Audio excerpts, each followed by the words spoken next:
वालेकुम।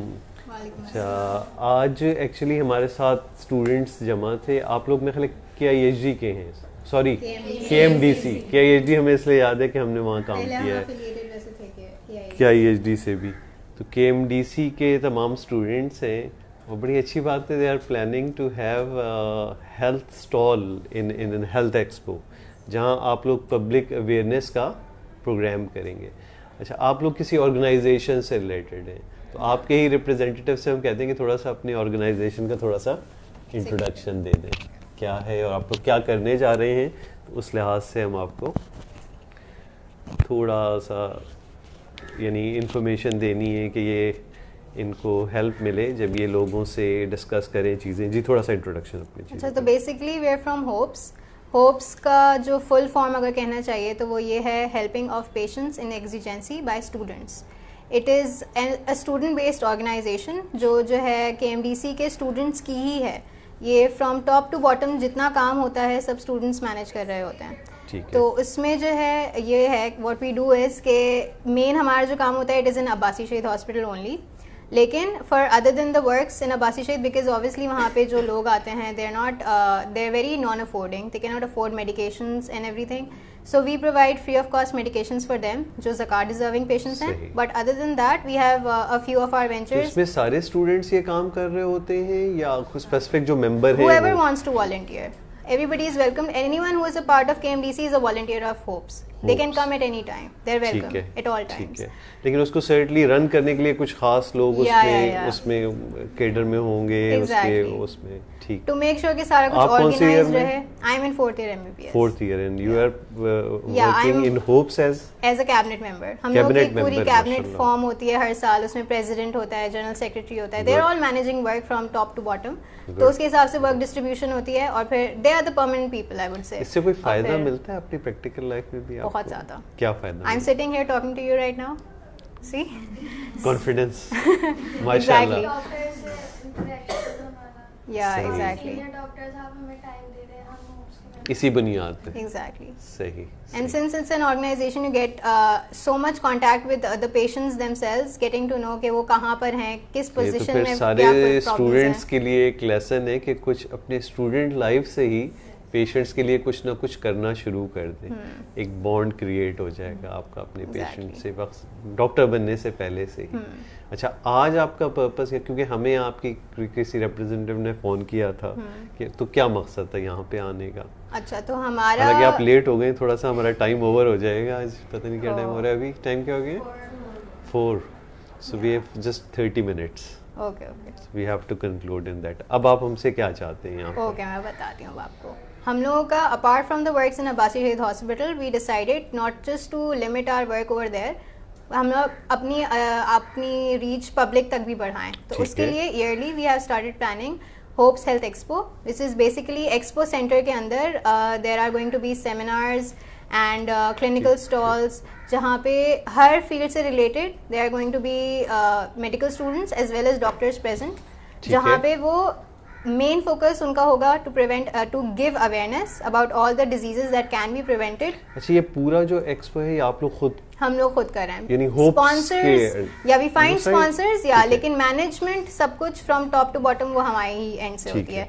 There are only students being involved. We do take consultation from our alumni and stuff. Expo का मकसद अवाम में awareness फैलाना है, ताकि वो डिजीजेस तो वो बच सकते हैं उससे, अगर वो उन तदाबीर पे अमल करें जो उनको बचा सकते हैं। कब हो रहा है एक्सपो, ताकि जो लोग कराची में उनको तो पता चल जाए, ताकि वो आए और आपके इससे फायदा उठाएं? क्या 5 जनवरी को हो रहा है। It's on Sunday. Sunday is a family day, सब लोग आ सकते हैं फ्रॉम लाइक जो छोटा बच्चा भी आ सकता है। देयर आर गोइंग, सिर्फ ये मजे की बात ये कि ये सिर्फ हेल्थ के बारे में नहीं है, यहाँ वहाँ पे गेम्स भी होंगे, वहाँ पे खाना भी बहुत अच्छा होगा जो बहुत हेल्दी, लाइक मेंटेनिंग दैट। अच्छा, अब आप बताएं आप हमसे क्या चाहते हैं? हाँ, अब हम आपसे ये चाहते हैं कि सिंस हमारी एक कार्डियोलॉजी टीम पूरी होगी, we are going to help teams हर स्पेशलिटी की, neurology, psychiatry, cardiology, everything. So for cardiology, we're having these many volunteers जो उस दिन at that day present होंगे। जो भी आएगा, दी पब्लिक जो भी आएगी, इनसे सवालात पूछेगी रिगार्डिंग देयर प्रॉब्लम्स, और वो उनको एजुकेट करेगी कि किस तरह से they can change their lifestyle, they can change their diet and save themselves from getting into a serious position. चलो इस बहाने तुम लोगों की भी लर्निंग होगी जब दूसरों को बताओगे। और फिर सिर्फ बताना नहीं है, खुद भी अमल करना है, और अमल करना है, और फिर उस दिन से हटके बाकी भी जब भी जहां मौका मिले इस बात को फैलाते रहना है। ठीक। अच्छा, हार्ट से रिलेटेड वैसे भी लोगों का ज़्यादा इंटरेस्ट हार्ट से रिलेटेड होता है, क्योंकि हार्ट डिजीज़ का इशू ये है कि हार्ट डिजीज़ की कोई बहुत ज़्यादा वार्निंग्स के बगैर एकदम से लाइफ थ्रेटनिंग होती है। ये वाहिद इलनेस है जो सडन कार्डियक डेथ देती है, यानी ज़्यादातर सडन कार्डियक डेथ के पीछे कार्डियक एलिमेंट होती है। तो इस वजह से आम लोगों को इसके बचाव की तरफ लाना, क्योंकि मर्ज होने के बाद हार्ट का इलाज बहुत मुश्किल है, मुश्किल भी है, पेचीदा भी है, एक्सपेंसिव भी है, और फिर ख़ुद आपको वो काफ़ी हद तक डिज़ीज़ का होना क्रिपल्ड कर देता है। और ये डिज़ीज़ ऐसी है कि आप इसमें प्रॉपरली, अब हम डिवाइड कर लेते हैं क्योंकि आप पूरे हार्ट के डिजीज़ पे बात करेंगे, तो एक स्किमिक हार्ट डिजीज़ का पोर्शन है। स्किमिक हार्ट डिजीज़ क्या है? जो हार्ट अटैक, एंजाइना, दिल की नालियों में तंगियाँ आना, ये स्किमिक हार्ट डिजीज़ वाला पोर्शन हो जाता है। फिर है structural heart disease. Structural heart disease में नालियाँ अपनी जगह हैं, वो नालियाँ भी दिल के को भी मुतासिर करता है, नाली वाला मर्ज भी, लेकिन वैसे स्ट्रक्चरल हार्ट डिजीज़ में हम कंजेनाइटल हार्ट डिजीज़ को या वेल्वुलर हार्ट डिजीज़ को या कोई भी ऐसा इशू जो हार्ट के मसल्स को इन्वॉल्व कर देता है, जिसमें कार्डियोमायोपैथी और चीज़ें बहुत सारा इसमें। फिर हार्ट का एक पोर्शन है जो प्योर रिदम से डील करता है, टैकीरिदमियाज और ब्रेडीरिदमियाज। ये तमाम चीज़ें मिक्सचर में भी होती हैं और अलग-अलग भी होती हैं। कॉमन सबसे जो मर्ज हमारे यहाँ लोगों को है, एक तो वो स्किमिक हार्ट डिजीज़ वाला पोर्शन, दूसरा मोटा मोटा वेल्वुलर हार्ट डिजीज़। कुछ बुनियादी बातें कंजेनाइटल हार्ट डिजीज़ के हवाले से भी पता होनी चाहिए, लेकिन आम आदमी का ज़्यादा इंटरेस्ट वो स्किमिक हार्ट डिजीज़ में होता है, हार्ट अटैक, एंजाइना, ये। तो इसमें तो पहले आपको ये पता होना चाहिए, क्योंकि अक्सर लोग, बहुत से लोगों ने अपने आप को या डॉक्टरों ने उनको लेबल दिए हुए आपको एंजाइना है, हालांकि उनको एंजाइना नहीं होता। और एंजाइना होता क्या है? चलने फिरने के दौरान सीने पे दर्द दबाव का आना रुकने से या आराम करने से ठीक होना, ऐसी क्लासिकल किसी को अलामत हो रही होती है तो ये एंजाइना है। हर किस्म का सीने का दर्द एंजाइना नहीं होता, तो ये पहले ले। अच्छा, अब इससे ज्यादा चीज, क्योंकि आपके पास हेल्दी लोगों ने आना है, मरीज तो खुद नहीं आएगा, तो मर्ज की इतनी ज्यादा नॉलेज की जरूरत नहीं है, बचाव की नॉलेज की ज्यादा जरूरी है। अच्छा, उसमें अब क्या है, जो स्किमिक हार्ट डिजीज लाने का बाइस बनती है वो रफली कौन कौन सी होती हैं? कुछ आपको आइडिया? हाइपरटेंशन, सारे major risk factor, blood pressure, sugar, cholesterol, smoking, physical inactivity और ओबेसिटी।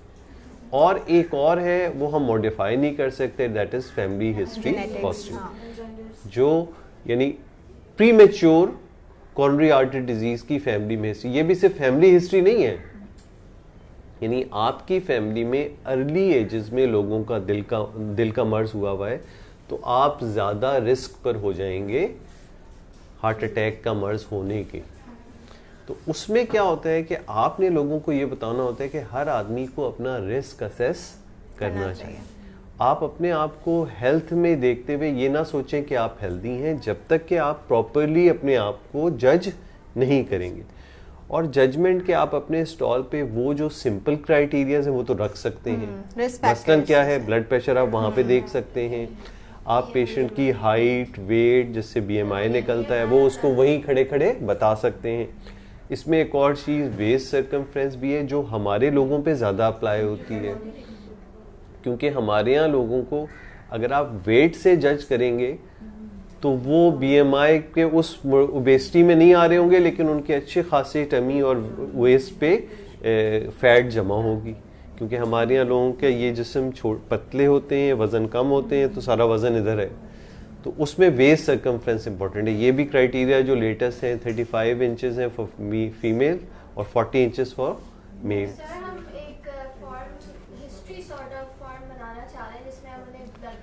ये देखो, अब इनको इन सारी बातों को आपने खुद जाके देखना होगा कि इसको आप वो तमाम चीज़ें जो आप अपने स्टॉल पे ज़्यादा खर्चा किए बगैर कर सकते हो, तो उन तमाम चीज़ें जो आप पहले सोचें कि आप वहाँ पे क्या क्या कर सकते हैं, वो हर इंडिविजुअल का एक रिस्क असेसमेंट चार्ट आप अपने पास बना सकते हैं, उसको दे सकते हैं।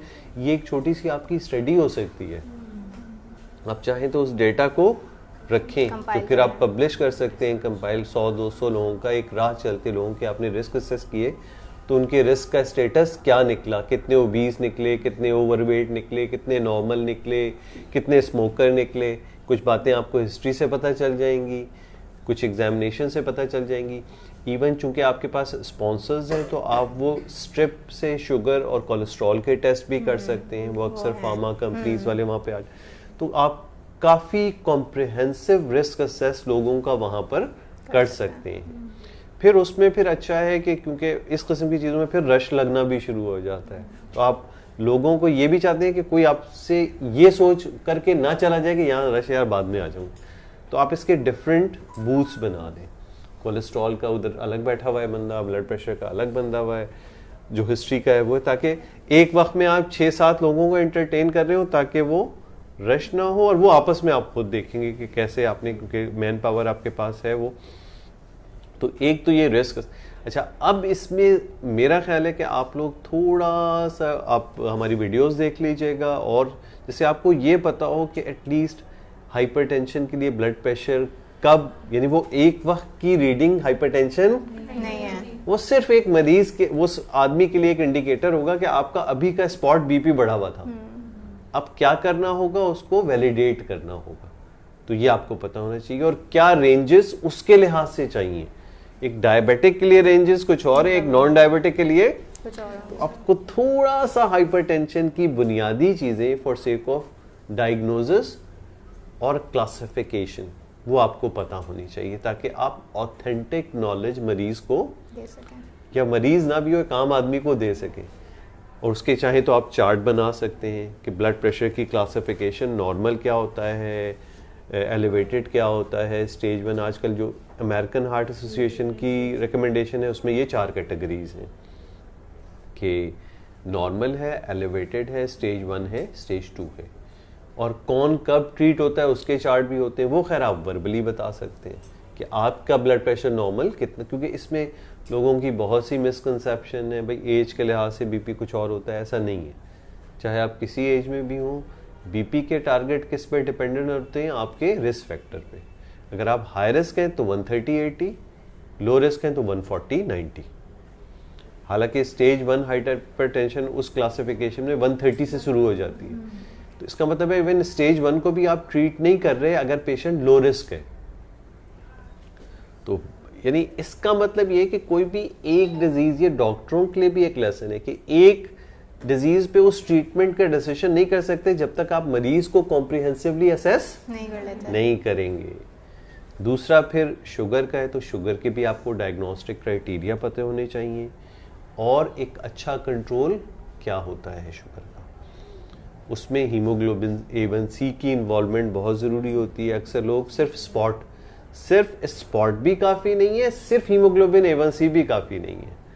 कुछ लोगों की बहुत वेरिएबल फ्लक्चुएशंस होती हैं, तो वो एवरेज नॉर्मल होने के बावजूद भी उनको नुकसान हो रहा होता है। वो किस किस्म के लोग होते हैं, जो इनडिसिप्लिन है।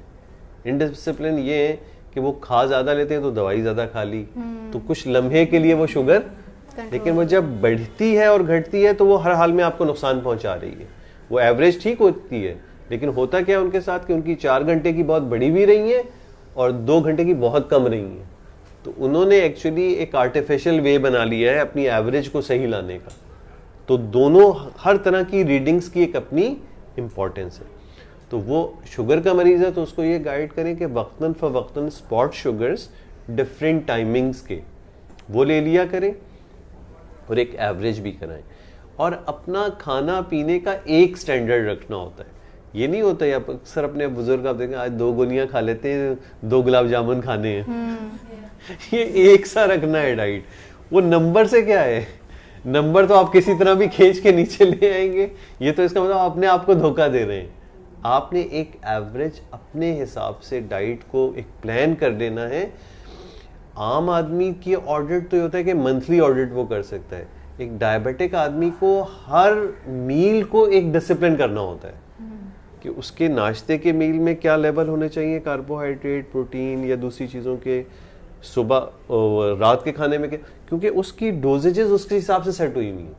अगर वो अपने डाइट में बहुत गड़बड़ करता रहेगा तो किसी बड़े से बड़ा आइंस्टाइन भी उसकी शुगर कंट्रोल नहीं कर सकता, क्योंकि शुगर का कंट्रोल एक डायबिटिक पेशेंट में अकॉर्डिंग टू हिज डाइट हो रहा होता है। आपने कोई भी दवा शुरू की या इंसुलिन शुरू की, अब उस पर मुनसर होता है कि आप अपनी सुबह के मील में कितनी कार्बोहाइड्रेट लेते हैं, आफ्टरनून में कितनी लेते हैं, रात में कितनी लेते हैं। उसको देखते हुए बेचारा डॉक्टर आपकी इंसुलिन एडजस्ट कर रहा होता है, और आप रोजाना बदल रहे हो अपनी डाइट मील, तो वो कहाँ से करेगा। एक हफ्ते ठीक होगी, अगले हफ्ते फर्क। और ज़्यादा मसला इन्हीं लोगों के साथ होता है जो ऐसा कर रहे होते हैं और फिर गालियाँ डॉक्टर को देख रहे होते हैं कि हमारी शुगर कंट्रोल नहीं हो रही। शुगर इसलिए कंट्रोल नहीं हो रही, अपने डाइट को पैटर्न ही नहीं रखा हुआ है। तो शुगर के मरीजों को तो इतनी काउंसलिंग की ज़रूरत है। हमारे यहाँ जो मरीज़ हैं, अभी तो डायग्नोसिस तो दूर की बात है, और आपके पास आएंगे काफ़ी मरीज़ भी आएंगे, प्री डायबिटिक्स भी आएंगे और नॉर्मल भी आएंगे। उसमें भी अगेन वो उस वक्त का स्पॉट शुगर एक इंडिकेटर होगा फॉर ऑल। डायबिटिक के लिए ये होगा कि भाई आपका स्पॉट शुगर गड़बड़ है या आपका स्पॉट शुगर ठीक है, लेकिन आप उसको काउंसिल कर देंगे क्या आपने कभी हीमोग्लोबिन A1C कराई है, आपको कुछ और बातें लगें कि कहीं ज़्यादा मैं जा रहा हूँ तो आप रोक सकते हैं, बिकॉज हमारे पास टाइम कम है। तो किसी भी बात में आपको जहन में लगता है कि इतनी बातें या आपको लग रहा है कि आपके काम आएंगी तो फिर चलती रहें। कहीं पे भी आपको लग रहा है कि बहुत ज़्यादा हो रही है तो आप इंटरप्ट कर सकते हो, ठीक है। बाकी शुगर में वही आपको डायग्नोस्टिक क्राइटेरिया पता होना चाहिए, फास्टिंग कितना, फास्टिंग में डायबिटीज़ का क्या है, रैंडम में कितना है, और हीमोग्लोबिन A1C के हिसाब से कितना है। वो चाहो तो रेंजेस लिख के सामने अपने रख लेना ताकि आप मरीज को एक्चुअली एक डायबिटीज का भी स्टॉल है, वो तो हम उनको फिर ये कर सकते हैं, आप रेफर आप करके वहाँ से वहाँ पे एग्जैक्टली। हम असल में हाइपरटेंशन का भी अलग स्टॉल, ठीक है, ठीक है। यानी ये कार्डियोवास्कुलर डिजीज से हटके हाइपरटेंशन का भी अलग है। ओहो ठीक, हमारे बेसिकली 4 मेन टॉपिक्स हैं, रूमेटिक फीवर, हार्ट फेलियर, जो आपके पास है, इस्केमिक हार्ट डिजीजेस और कार्डियक इमरजेंसीज। इमरजेंसीज, ठीक ठीक। अच्छा, अब वो वाला जो पार्ट हो गया, ये तो फिर आप उसको रेफर कर सकते हो, प्रिवेंशन वाला। उसमें ये है कि हार्ट, इस्केमिक हार्ट डिजीज की हमने बातें, कैटेगरीज, एंजाइना मैंने आपको बता दिया। हार्ट अटैक क्या है, वही उसी किस्म का दर्द बैठे बैठे अचानक शदीद होना शुरू हो जाए, तो ये एक मतलब हार्ट अटैक हो रहा है। आपको फौरी ऐसी जगह रश करना चाहिए जहां कार्डियक फर्स्ट एड मौजूद हो और ECG हो सके, ये आपको हार्ट अटैक का बता देती है। और हार्ट अटैक के 2 दर्जे होते हैं, एक वही ST एलिवेशन, नॉन ST। उसका किससे, इससे रफली क्लिनिकल कैसे आइडिया होता है कि ये दर्द थोड़ी देर हुआ फिर रुक गया, फिर हुआ फिर रुक गया, पूरी रात इस तरह थोड़ा थोड़ा होके चल रहा है, तो ये भी खतरनाक है। आप ये ना सोचें कि वो ठीक हो गया, तो आपको कोई अनयूजुअल चीज़ सीने पे दबाव, दर्द, बोझ विद स्वेटिंग हो रही है ज़िंदगी में पहली मर्तबा, तो उसको लाइट नहीं लेना है, चाहे वो ठीक हो जाए। वो उठ के चली जा रही है और बढ़ती जा रही है, ये तो बड़ा अटैक आ रहा है। और इंटरमिटेंट हो रही है तो इसका मतलब है हल्के दर्जे का, लेकिन है अटैक, या अनस्टेबल एंजाइना है या नॉन ST एलिवेशन MI हो रहा है। इस सूरत में भी फौरी अस्पताल कोशिश करें, फर्स्ट गो में ऐसी जगह जाएं जहां ECG इंटरप्रेट हो सके, ताकि वक्त आपका बच जाए। जो ऑलरेडी मरीज होते हैं दिल के, उनको इस इमरजेंसी सिचुएशन में पता होता है, तो वो जबान के नीचे गोली रख सकते हैं। हर मरीज को नहीं रखनी चाहिए। रोजाना आप अगर डिस्प्रिन लेते हैं तो एडिशनल डिस्प्रिन का कोई फायदा नहीं होता है। आप नहीं रह रहे, नया मरीज है, आपको पता है कि इसमें दी जा सकती है, तो फिर कंफर्म होने चाहिए कि अटैक है, क्योंकि इसका डिफरेंशियल इंडाइजेशन या एसिडिटी या अल्सर भी है। अब किसी को हो रहा है अल्सर का दर्द और आप डिस्प्रिन खिला दें, तो आप बिल्कुल पक्के हो तब ये करना है, वरना ना करें तो बेहतर है। एंजेसेट से पहले ब्लड प्रेशर का पता होना जरूरी है। रफली आइडिया ये होता है कि मरीज बातचीत कर रहा है, अप एंड अबाउट है, वार्म है, तो इसका मतलब है BP एडिक्वेट है, दी जा सकती है। ये है। दूसरे नौइयत का एक जो हार्ट से रिलेटेड होता है, वो सडन आदमी का कोलैप्स हो जाना। वो अब जाहिर सी बात है आप उस तरीके से BLS नहीं बता सकते, लेकिन आप एक थोड़ी बहुत बुनियादी बातें बता सकते हैं कि इस किस्म का हो मरीज कि वो आपसे बिल्कुल एकदम से बात करना छोड़ दे, कोई रिस्पॉन्स नहीं आ रहा है, और नब्ज किसी हद तक देखने की कोशिश करें, नब्ज नहीं आ रही है, तो जब तक आपको वो नहीं मिल रहा है तो चेस्ट कंप्रेशन स्टार्ट। वो क्या होते हैं कि आपने स्ट्रेट मरीज को, और उसमें एक और चीज़ इंपॉर्टेंट होती है कि जब भी इमरजेंसी अराइज हो, first save the scene, save scene, पहले अपने को भी और उसको भी। ये हमारे यहाँ लोगों की जज्बातियत का एक एलिमेंट होता है कि कहीं, यानी एक, ये अक्सर आपने सुना होगा कि कोई पानी में है, उसके पीछे 4 लोग और भाई आप ये तो देखें, कर सकते हैं नहीं कर सकते, वो सिचुएशन क्या है, कहाँ है, उसके हिसाब से फैसला करेंगे ना आप। तो अगर कहीं कोई आग है, करंट है, कुछ है, तो पहले उसको सेव करें, वरना एक तो बेचारा उसको हल्की वो प्रॉब्लम हो गई है, उसके चक्कर में आप भी चले जाएंगे। एक करंट लगा हुआ गिर गया कोई, तो हमारे यहाँ जज्बाती लोग फौरन पकड़ लेंगे, पता चला वो भी गए, ऐसे कई वाकयात आपको मिलेंगे। तो ये हमारे यहाँ कल्चर नहीं है कि पहले सेफ्टी इंश्योर करना। जब भी इमरजेंसी अराइज होती है तो पहला काम, कोई भी हेल्प करने से पहले सीन की सेफ्टी उसको इंश्योर करना है। उसको ले आए, कोई लकड़ी से, अगर ऐसा करंट वाला मामला है, कोई और ऐसा एनवायरनमेंट है, आग है, कुछ है, तो वहाँ से पहले आपने सेव करना है, ऐसी जगह पे लेना है। अच्छा, अक्सर हमारे साथ लोगों का क्या होता है कि लोग जो ट्रैवल कर रहे होते हैं साथ पेशेंट को एम्बुलेंस में, वो कुछ एम्बुलेंसेज तो अब ऐसी आ गई हैं कि उसमें पैरामेडिक्स होते हैं, वरना अमूमन हमारी एम्बुलेंसेज जो हैं उसमें पैरामेडिक्स नहीं, सिर्फ एक ड्राइवर होता है और उसका अटेंडेंट ही मरीज के साथ। तो उसमें उसको इतनी आइडिया एक दिल के मरीज के रिलेशन में इमरजेंसी अराइज होना का होना चाहिए कि कब उसको अरेस्ट हो गया है चलते रास्ते में, और अरेस्ट के दौरान अगर उसको थोड़ा बहुत भी CPR आता हो तो जान बचा सकता है वहाँ। और अब ये इंप्रेशन आ गया है कि आप 30, 32, 40 चेस्ट कंप्रेशन ही दे दें, बेशक रेस्पिरेशन बाद में होती रहेगी, तो उससे कुछ ना कुछ ब्रेन की बचत हो जाती है। तो ये एक छोटा सा आप लोगों को बता सकते हैं। इसके आप छोटे से अपने iPad पे या उस पे लैपटॉप्स पे वीडियोस भी, हम एक वर्कशॉप करेंगे 5 मिनट की स्टेज पे, तो हम उसमें CPR शो कर सकते हैं। बस बेहतरीन। और नहीं, वैसे भी लोग जो गुजरते रहेंगे तो वहाँ पे आप वो लगा सकते हैं कि ये इस तरह करना होता है। एक चीज आपने बता दी कि स्टेप्स होंगे, बिल्कुल वो कर सकते हैं, ताकि और वो उसमें डेमोन्स्ट्रेशन आपकी हो जाएगी कि ये कब करना होता है, कि पेशेंट को आइडेंटिफाई करना कि कब वो अरेस्ट में चला गया। अरेस्ट में यही होता है, देखिए लोगों को खुद पता चल जाता है। अभी आप कई लोगों से बात करेंगे ना तो वो कहेंगे हाँ हाँ अस्पताल ले गए, लेकिन हमें ना रास्ते में ही लग रहा था ठंडे हो गए, रास्ते में ही लग रहा था कि इनके सिक्स सेंस इंसान का, जिंदा इंसान और अरेस्ट का इंसान का पता, उसमें कुछ ऑब्जेक्टिव एविडेंस ये है कि रिस्पॉन्स ना हो, रेस्पिरेशन ना हो। उसके 2-3 तरीके हैं, आप चेस्ट की मूवमेंट्स देख लें, वरना एक CVA का पेशेंट होगा, हो अनकॉन्शियस, लेकिन चेस्ट मूव कर रहा होगा, तो आप ये देख सकते हैं कि भाई चेस्ट मूव कर रहा है या नहीं कर रहा है, रेस्पिरेशन सीज हो गई है, नाक के अराउंड पता चल जाता है, अनकॉन्शियस डीपली भी हो, यूं यूं सांस चल रही होती है इस तरीके से कि कोई सांस आ जा रही है। तो ये कुछ मोटी मोटी बातें होती हैं जो आप समझा सकें। और पल्स में थोड़ा बहुत भी आइडिया लोगों को होता है कि पल्स कैसे देखी जाती है, तो वो आइडिया तो 3-4 चीज़ें कम से कम देख के, और इस दौरान वो वैसे भी कुछ नहीं कर रहा, अगर थोड़ा सा बस हड्डियां ना तोड़ दे, तो वो उसको एक तरीका होता है कि आपने प्रेशर को किस तरह रिस्ट्रिक्ट करते हुए देना होता है, कि प्रेस तो करना है लेकिन इस तरह के जैसे ही वो प्रेशर कायम हो गया और आपका चेस्ट 1 से 1.5 इंच या मैक्सिमम 2 इंच तक डिप्रेस हुआ, तो अब आपने वापस प्रेशर को खींच देना होता है। तो ये थोड़ा सा आप उसको बता देंगे कि भाई इस तरीके से आपने CPR करना होता है। बाकी रिमेटिक हार्ट डिजीज़ के लिए इम्पॉर्टेंट क्या चीज़ होती है कि जब भी सोर थ्रोट्स लोगों को होते हैं, अगर वो असल में इसमें वायरल भी बहुत कॉमनली होते हैं, तो इसलिए लोग प्रॉपरली एंटीबायोटिक्स नहीं लेते। असल प्रिवेंशन तो वहीं से है कि उसको प्रॉपरली ट्रीट कर दिया जाए। तो एंटीबायोटिक जब भी डॉक्टर ने लिखी है तो प्रॉपर डोजेजेस में, और डॉक्टर को भी चाहिए प्रॉपर डोजेजेस में दें।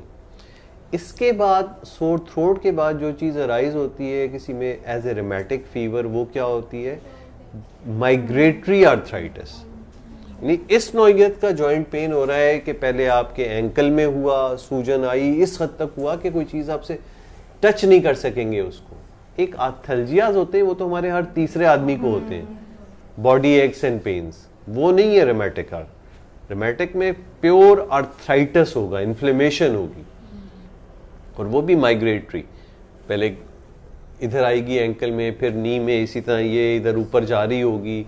उसके साथ 3-4 फीचर उसके जो मेजॉर वो वाले हैं कि इनवॉलंटरी मूवमेंट्स हो गई, कोरिया, सबक्यूटेनियस एडेमा मार्जिनेटम हो गए, और कार्डाइटिस है। कार्डाइटिस का एलिमेंट क्या है? टेकीकार्डिया हो जाएगा सिवियर, एक अननोटिस टेकीकार्डिया किसी को फीवर के साथ सिवियर किस्म का चल रहा है, और फिर मजीद शुरू होगी तो एसओबी शुरू हो जाएगी। ये सब के लिए, इवन डॉक्टर्स के लिए इम्पॉर्टेंट है कि आपको इस नौइयत के फीवर के साथ किसी को ये चीज़ें हो रही हों कि जॉइंट्स में, क्योंकि उस दौरान उसको रेस्ट की ज़रूरत होती है, और कभी कभार वो पूरा रिकवर कर जाता है। यानी रेमेटिक फीवर के पास हो सकता है हार्ट पे कोई रेजिडुअल लीजन ना रहे, लेकिन उस दौरान रेस्ट ना हो तो फेलियर में जाके वो बहुत ज़्यादा कॉम्प्लिकेट हो सकता है, क्योंकि हार्ट भी एक्यूट इन्फ्लेमेशन में है उस वक्त उसको रेस्ट चाहिए। एंटी इन्फ्लेमेटरी प्रॉपर आपने दी, 4 से 6 हफ्ते तक वो ट्रीट हो गया, वो इन्फ्लेमेशन रिजॉल्व हो गई, तो हो सकता है वो हार्ट में कोई रेजिडुअल नहीं छोड़ के जाए। और इसी वजह से हम रेमेटिक फीवर के पेशेंट को 3 कैटेगरीज में डिवाइड करते हैं फॉर सेक ऑफ प्रिवेंशन। वो क्या होते हैं कि रेमेटिक फीवर विदाउट कार्डाइटिस, ऐसा भी रेमेटिक फीवर हो सकता है जिसको कार्डाइटिस हो ही ना, तो उसका तो हार्ट इन्वॉल्व ही नहीं होगा। अच्छा, लोगों में क्या कॉन्सेप्ट है कि हर का हार्ट इन्वॉल्व होगा? नहीं, जरूरी नहीं है, उसके प्राइमरी इवेंट में भी हार्ट इन्वॉल्व ना हो, क्योंकि ये आउट ऑफ 5 मेजर एक मेजर है। हो सकता है बाकी 3 मेजर हो, ये वाला मेजर ना हुआ हो। दूसरे वो होते हैं rheumatic fever with carditis without residual lesion. Carditis तो हुआ, बाकी नहीं रहा, 4-6 हफ्ते उसकी ट्रीटमेंट हुई अपनी एंटी इन्फ्लेमेटरी से, बाद में एको हुआ, हार्ट बिल्कुल ठीक। तीसरा ग्रुप वो है जो हमें नजर आता है यहाँ पे, rheumatic fever with carditis with residual cardiac lesion. इन तीनों की कैटेगरी में प्रोफिलैक्सिस डिफरेंट ड्यूरेशन है, करनी सबको है। अब ये आपको पता होनी चाहिए, वो जो मंथली बेंजाथीन पेनिसिलिन लगता है, आइडली वो 4 वीकली है, मंथली नहीं है। ये भी गलत है हमारे यहाँ के मंथ पे लगा रहे होते हैं, हर चौथे हफ्ते पे लगाना है। वो उसका ऑब्जेक्टिव क्या होता है कि ये वो मरीज है जिसको स्ट्रेप्टोकोकल इन्फेक्शन जब भी होगा तो उसके जो एंटीबॉडीज हैं वो क्रॉस रिएक्ट करेंगी, तो इसमें ये टेंडेंसी है, तो इसको स्ट्रेप्टोकोकल इन्फेक्शन नहीं होने देना। वो आप एंटीबायोटिक दे रहे होते हैं एक्चुअली, जो उसको कवर में रख रही होती है ताकि इस पेशेंट, इस आदमी को फर्दर स्ट्रेप्टोकोकल इन्फेक्शन ना हो। और वो जाहिर सी बात है, अगर 2 दिन का गैप वो हो गया और उस दौरान इन्फेक्शन आया तो आपकी सारी साल की मेहनत चली गई। वो लॉन्ग एक्टिंग आप पेनिसिलिन दे रहे होते हैं, और ज्यादा हाई रिस्क को हम इवन 3 हफ्ते पे भी देते हैं।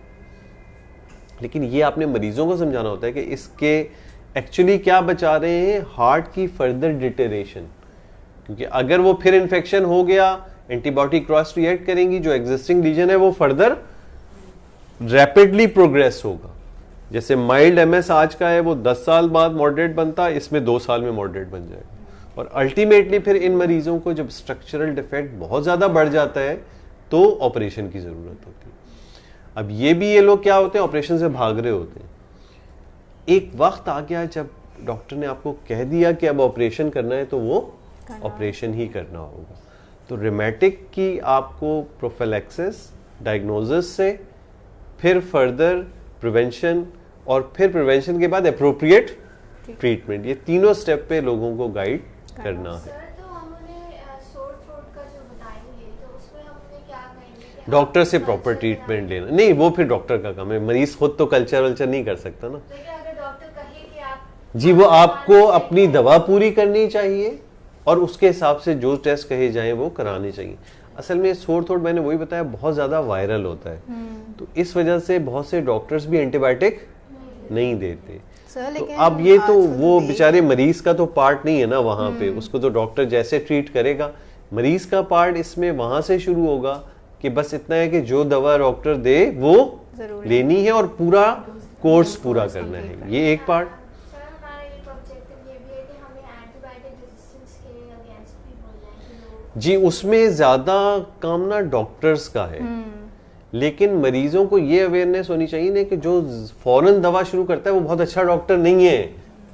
हाँ। वो वेट करें, बाहर के मुल्कों में आप जाएं, बुखार हो, खांसी हो, वो उसको वायरल कंसिडर करते हुए कभी आपको एंटीबायोटिक देते ही नहीं है। उनके लगता है वो, क्योंकि उनका तो हर चीज डिजिटलाइज है ना, तो ऑडिट हो पाता है ना कि किस जीपी ने कितनी एंटीबायोटिक यूज की, तो उससे उनका एक बैड नेम होता है।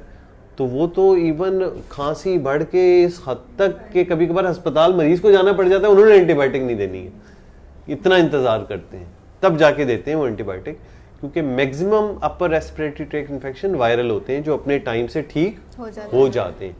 तो ये मरीजों का अवेयर हो चाहिए कि एक टाइम लेते हैं। आप ये चाहते हैं आज हुआ और कल मैं बिल्कुल ठीक हो जाऊं, तो ऐसा नहीं हो सकता इन्फेक्शन में। इसमें आप उनको गाइड कर सकते हैं कि भाई कभी कभार बगैर एंटीबायोटिक्स के भी थोड़ा सा वेट करना चाहिए। उसमें है कि आप अपनी कंजर्वेटिव जो भी सिम्टम्स हो रहे हैं उनकी ट्रीटमेंट्स बस लेते रहें, सिम्टोमेटिक। उसमें क्या क्या है कि हेडेक है तो हेडेक की, नज़ला ज़ुकाम वो है, और इसमें आप नॉन मेडिकल ट्रीटमेंट से भी, हर्बल से और जुशानदाई है वो, उससे काम चल सकता है। तो उसमें फिर आप एंटीबायोटिक रेजिस्टेंस से बच सकते हैं।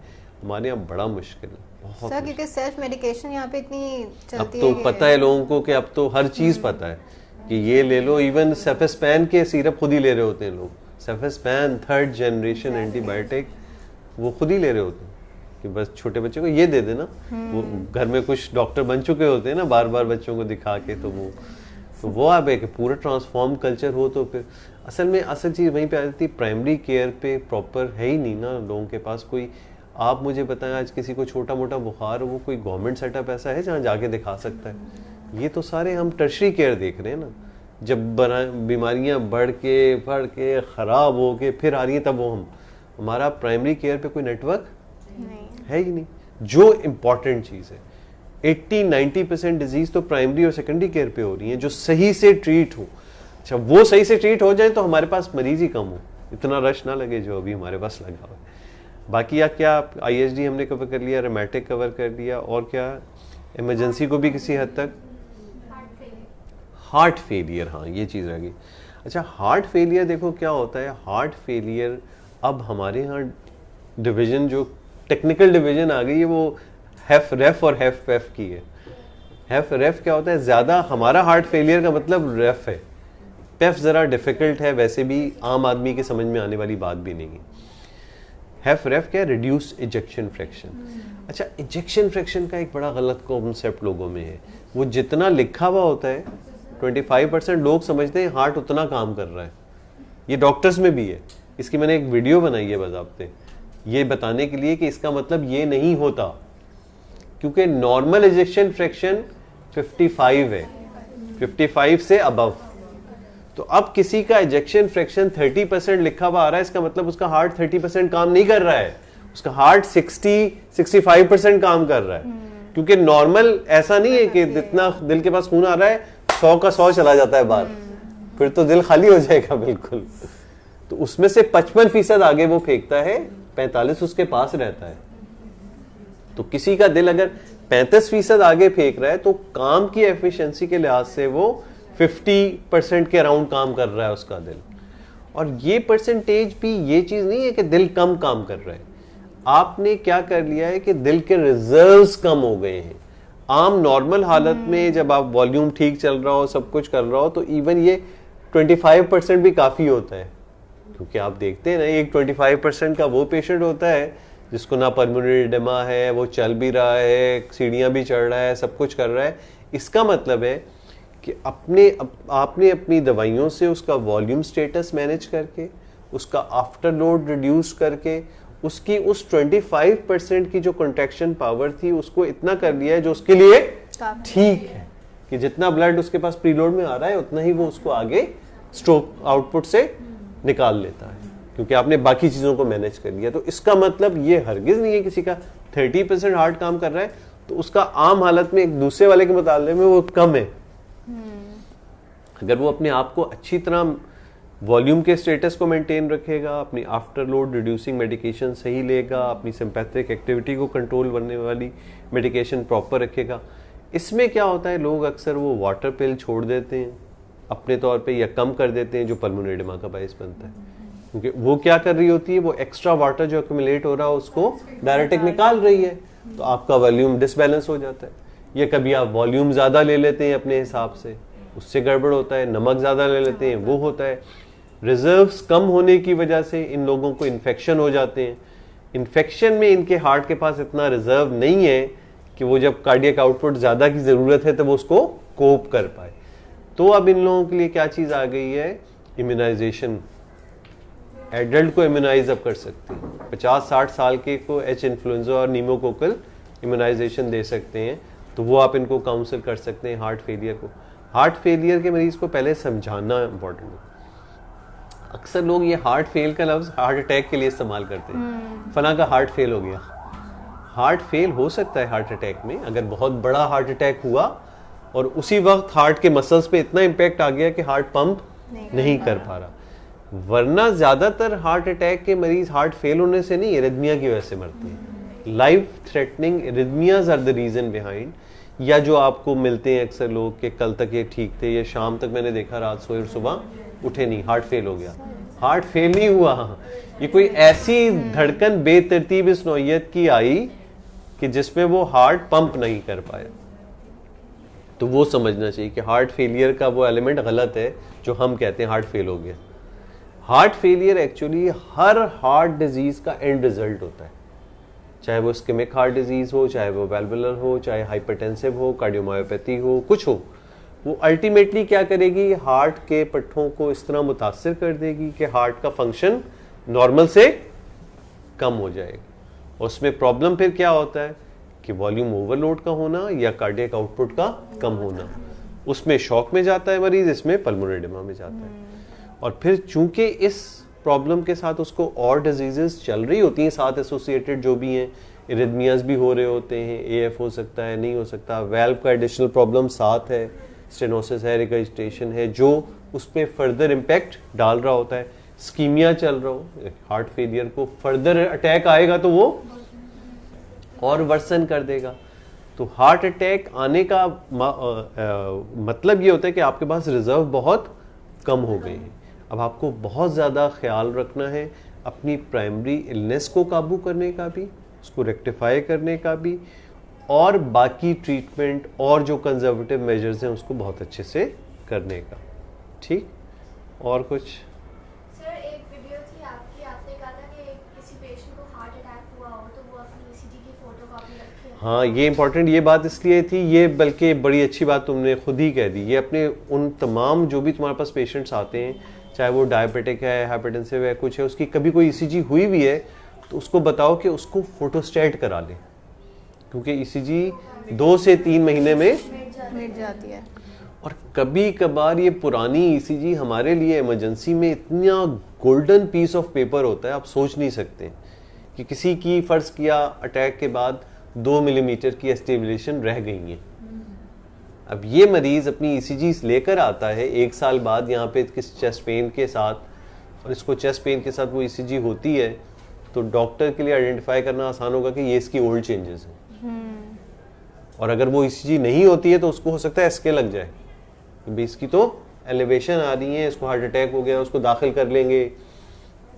ऐसे कई लोगों में ईसीजी की कुछ नॉर्मल वेरिएंट्स होते हैं, मसलन राइट बंडर ब्रांच ब्लॉक होता है, एलबीबी होता है, एसटी चेंजेस परसिस्ट कर रही होती हैं, कुछ और ऐसे वेरिएंट हैं जो नॉर्मल का एक्सटेंशन है। तो वो अगर आपकी ईसीजी में मौजूद है तो मैं, हमारे पास ऐसे जब भी मरीज आते हैं मैं उनको ज़रूर कहता हूँ कि भाई इसकी एक फोटोस्टैट करा के अपने पास हमेशा साथ रखो, और जब भी इमरजेंसी में जाओ तो दे दो। और ख़ास तौर पे एलबीबी वालों को तो मैं याद कराता हूँ, उनके साथ कोई भी एक आदमी जो पढ़ा लिखा होता है उसको कहता हूँ ये याद रख लो, एल और 3 बी। तुम्हारी ईसीजी में क्या होता है, एलबीबी, क्योंकि fresh LBB is an indicator of MI as well.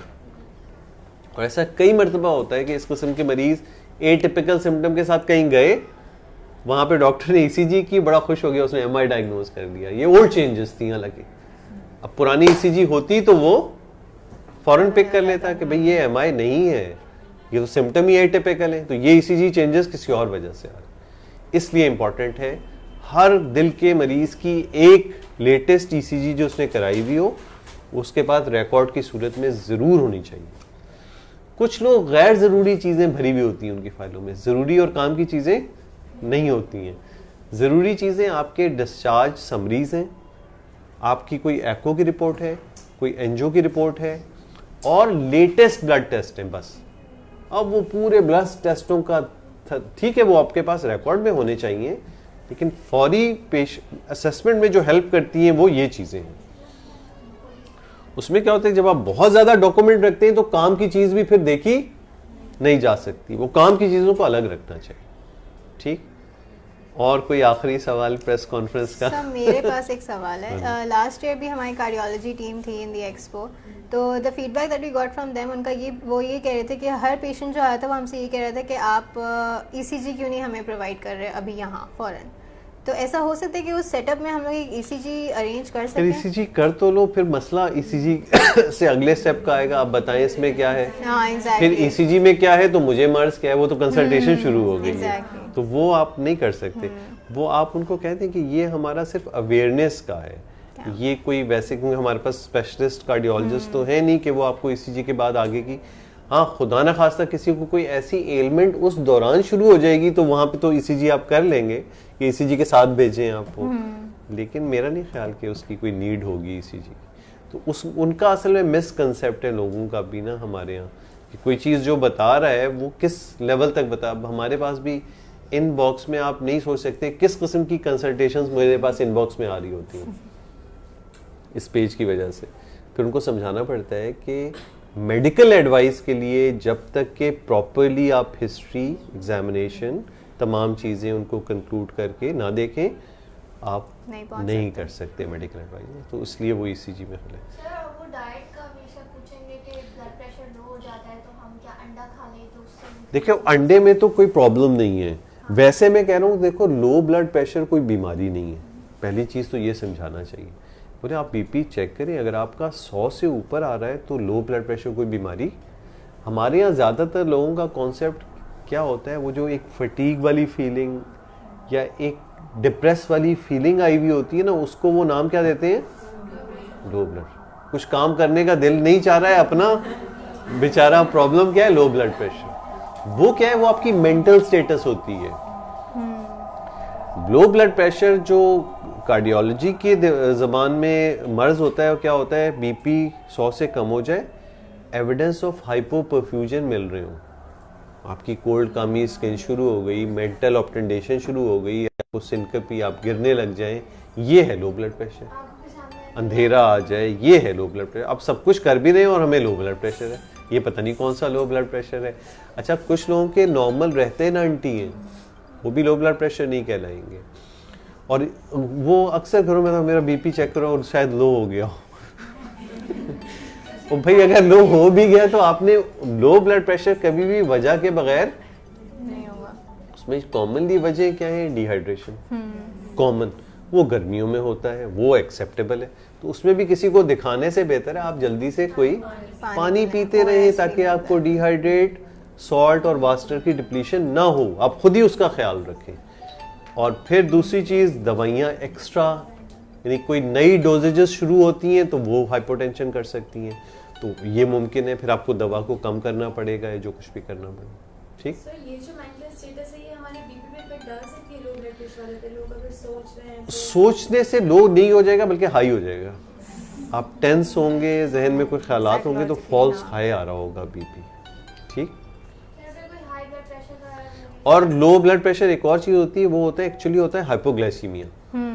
आपकी शुगर की वजह से इम्प्रॉपर डाइट आपने वही बैलेंस नहीं रखा हुआ है, क्योंकि शुगर के मरीज को इसलिए भी एक स्टैंडर्ड डाइट ज़रूरी होती है कि उसने अपनी जो वो रूटीन में लेता है, जिसको देखते हुए डॉक्टर ने एक डाइट बनाई हुई है, उसकी डोज बनाई हुई है, अगर वो उससे कम लेगा तो क्या हो जाएगा, हाइपोग्लाइसीमिया शुरू हो जाएगा। ये भी फीलिंग देता है कि भाई हाइपोटेंशन हो, वो एक्चुअली हाइपोग्लाइसीमिया। आप भी बहुत ज़्यादा अपनी देर तक नहीं खाएंगे तो आपको ये फीलिंग शुरू होगी, वो लग रहा होता है हाइपोटेंशन, वो हाइपोग्लाइसीमिया होता है एक्चुअली।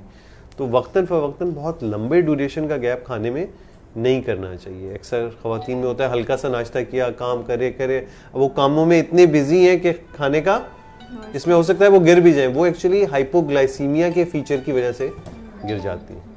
ठीक।